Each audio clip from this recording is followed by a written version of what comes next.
Welcome to Think, React, Lead, bringing you insights and strategies for thinking as an executive, reacting like a soldier, and leading in all aspects of your life.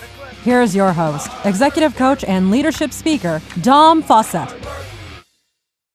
Hello and welcome to the Think, React, Lead podcast, where you will be provided insights on thinking, reacting, and leading in various aspects of your life. I am your host, Faussette.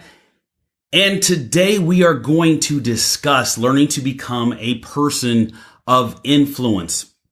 I can be found on YouTube.com/Think React Lead, also Instagram @Think React Lead, and Facebook Think React Lead. Website is thinkreactlead.com.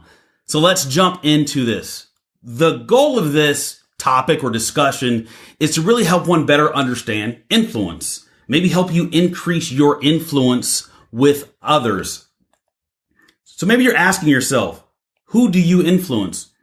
That's a question that I asked myself. I asked myself that when I was in the military. I asked myself that when I was a police officer. Asked myself that when I was in the corporate world. And now recently jumping full time into this entrepreneur bit, I still ask myself that. And I had to come up with a list of the types of people that I wanted to influence. But on the other side of that list, I had to ask myself, would I follow me? Leadership is influence, nothing more, nothing less. And understanding what the top 3 characteristics of a person was that I wanted to influence. So I wrote that down.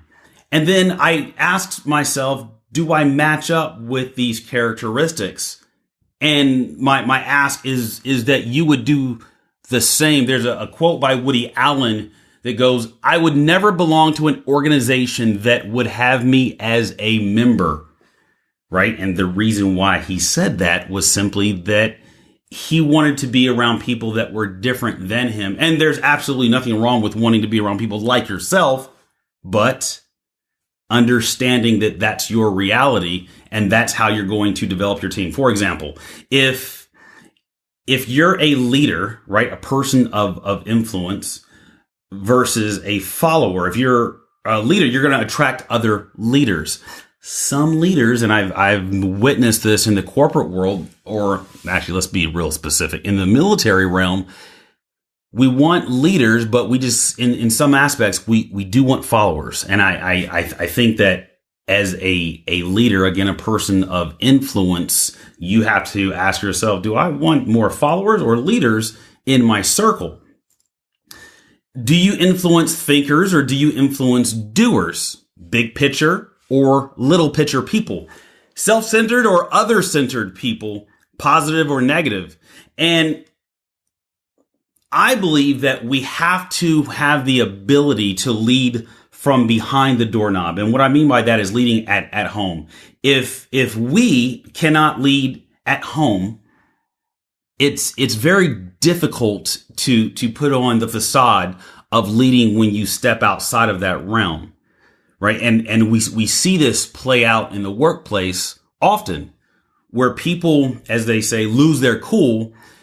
And the only reason why they lose their cool or they come out of their skin is because it's not natural for them, right? And these are typically positional leaders. But if you can be a leader at home with all the craziness that happens at home, I'm married and have children, and there's no perfect day in my world, but if I come from a place of influence, and I ask myself as things go awry at home, how am I influencing my son, or how am I influencing my daughter? How am I influencing my wife? Is this experience positive or is it negative? If it's positive for me, is it negative for the other person, or is it positive for them? These are questions that I have to run through my own emotional bank before I make any statements, right? And that keeps the calm at home. Now, when you go to the office or you go to an event, asking yourself the same question, what presence am I bringing to the table? And how do I currently feel right now? So when I asked myself, how do I influence others?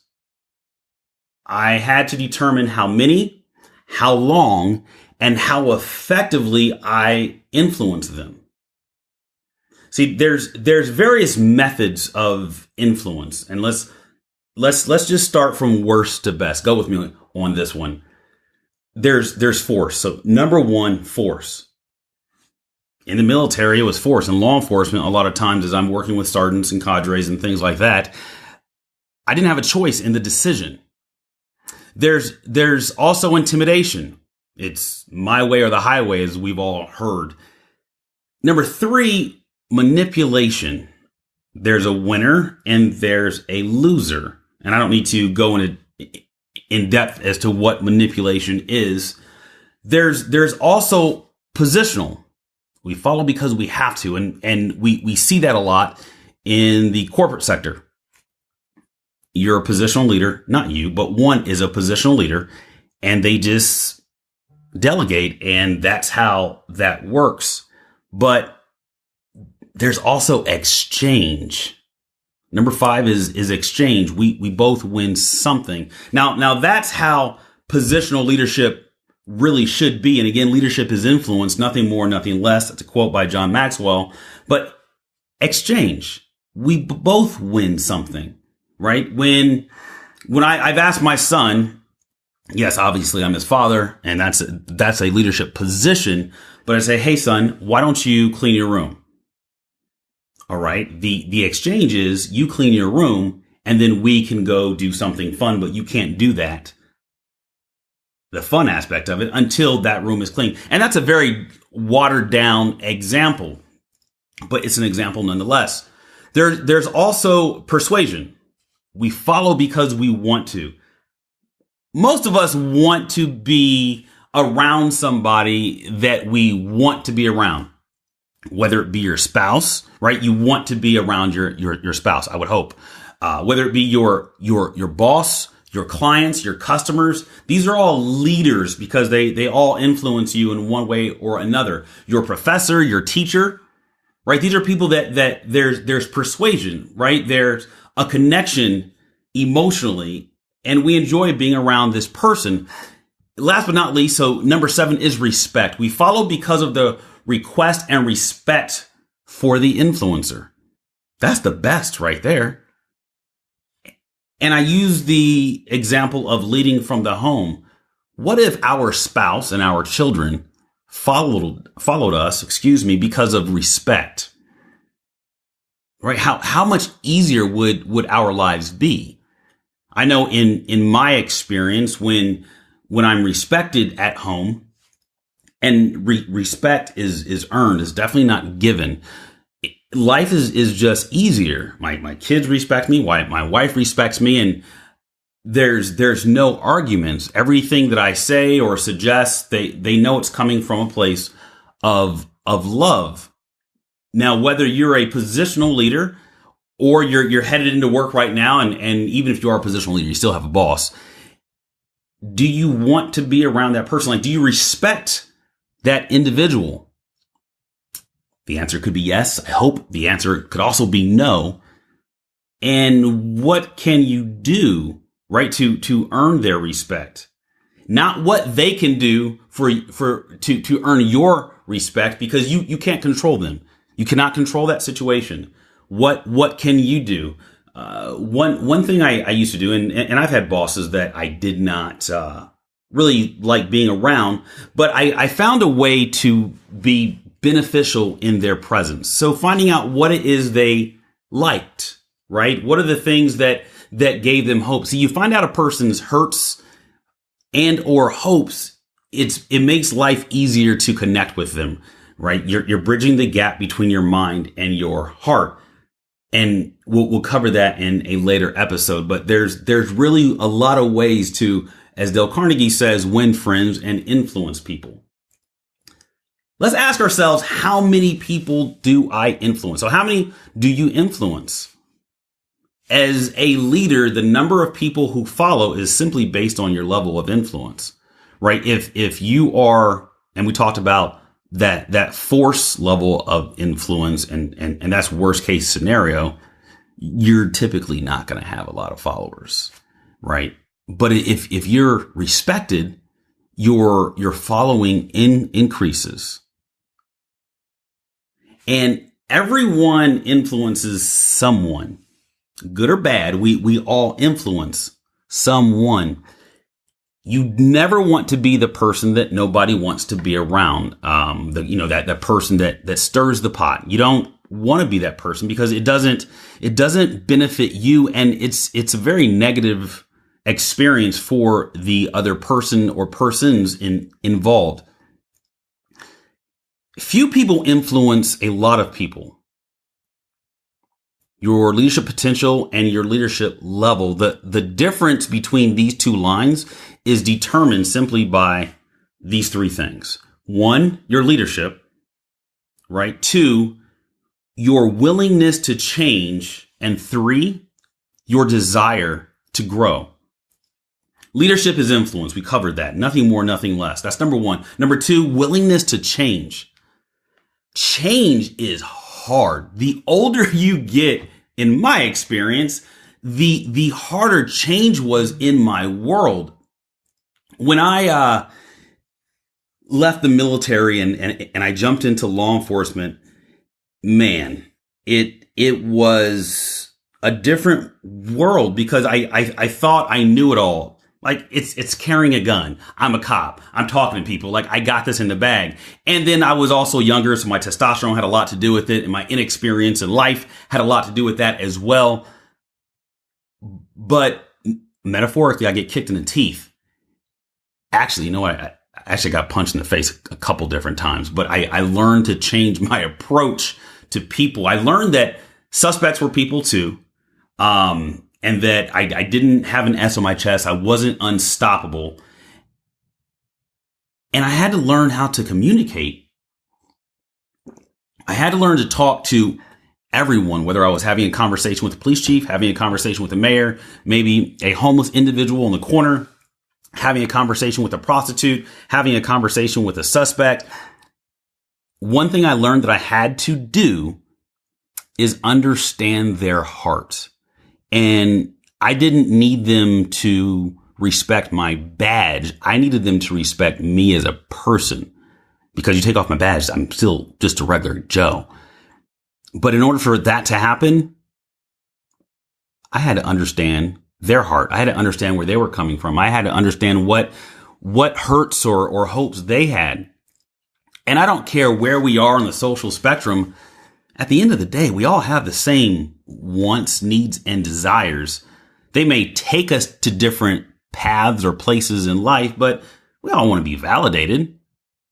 And I had to learn that the change I needed to make was that I can't control how somebody treated me.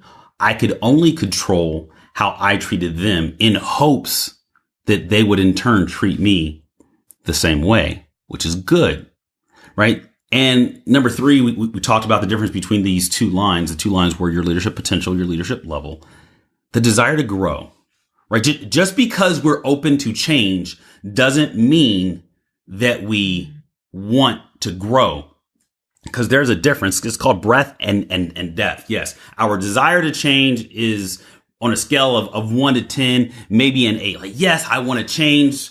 Let's use dieting, for example, because that's something I'm horrible at. But let's use it. Yes, I want to change. I don't need to eat any sweets, right? Because it doesn't do well for my body and the look that I'm working towards. But then every time, I go to a birthday party or I'm out in the restaurant and they give me the dessert menu, well, I'm going to order. So, and again, that's a very simplified approach, but my desire on a scale of 1 to 10 is probably about a 2. Go to Cheesecake Factory. Yes, I'm getting the cheesecake. Typically I get it first so I can not be full at the end of the meal. But anyways, your desire to grow. Let's go back to the home. Is your desire to grow with your spouse greater than your desire not to grow? And that might sound confusing. I doubt it. Do you go home and just plop down in front of the television? Do you go home and just turn on the game and your spouse is just to know that, hey, now's not the time to talk to me because my show is on. Now is not the time to have a conversation because the game is on. Well, the show and the game have never deposited anything into yours or your spouse's emotional banks. So if you have a desire to grow, which I'm assuming you do, you need to prioritize, and we all have to do this, prioritize our life. And again, we're talking about the home. We have to prioritize what's important, not to us, but to the people around us. Because if everybody around you is happy, guess what? Your happiness will definitely increase. So increasing one's desire to grow. I want you to ask yourself this question. When do I influence others? See, our value and significance rises when we influence others at a time when it is needed most. There's a quote by Winston Churchill, and it goes, "There comes a special moment in everyone's life, a moment for which that person was born. That special opportunity when he seizes, it will fill his mission, a mission for which he is uniquely qualified. In that moment, he finds greatness. It is his finest hour, or it is her finest hour." What is your finest hour? See, if we go hour by hour and ask ourselves, hey, how am I influencing the people around me? Or I'm going into a meeting. How am I going to influence these people in this meeting? That's a question you're going to have to ask yourself. And I want you to understand that in order for us to grow, like we have to come from a standpoint of using a mind that's different than the mind that has gotten us the results thus far. In my experience, the only way for this to happen is to read. Leaders are readers. As cliche as that might sound, it's true. We have to read. We have to have a mentor, maybe even hire a coach. And what I've learned, so in my life experience, I've learned that the more diverse the people around me are, the more diverse my outlooks are on life. So I've had to force myself to, and this was about a decade ago, but I had to force myself to hang around people that don't share the same political views that I do, that don't have the same religion that I practice in, or people that that don't act like me. I remember there was a time that people that talked a lot got under my skin, but I had to find out why they talked a lot, and more oftentimes than not, it's because they were hurting or they just wanted validation. And once I started hanging around people that were so different and so diverse in their thoughts and their processes and have come from different areas in the world, I stopped focusing so much on self. And once I was able to stop focusing on self, I had a sense of teachable moments. There were other breakthroughs in my life that took place and allowed me to move forward in so many different areas. And that is such a benefit. You know, so many people will diversify their portfolio, but they won't diversify their life. Look at the people that you hang around. Do the people that you hang around look, act, think, breathe, do what you do? If so, change the people you hang around.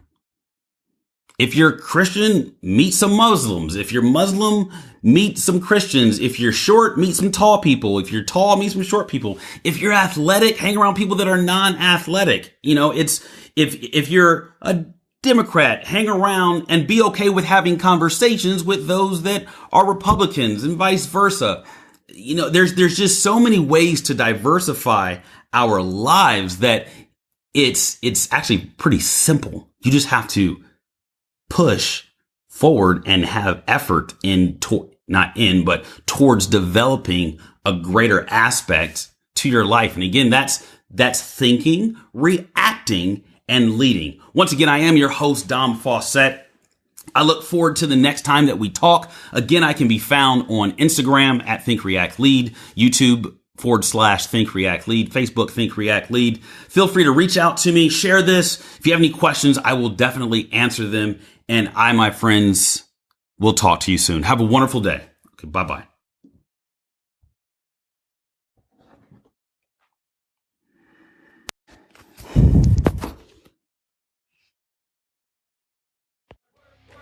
You've been listening to Think, React, Lead. To connect with your authentic purpose, contact Dom at www.thinkreactlead.com.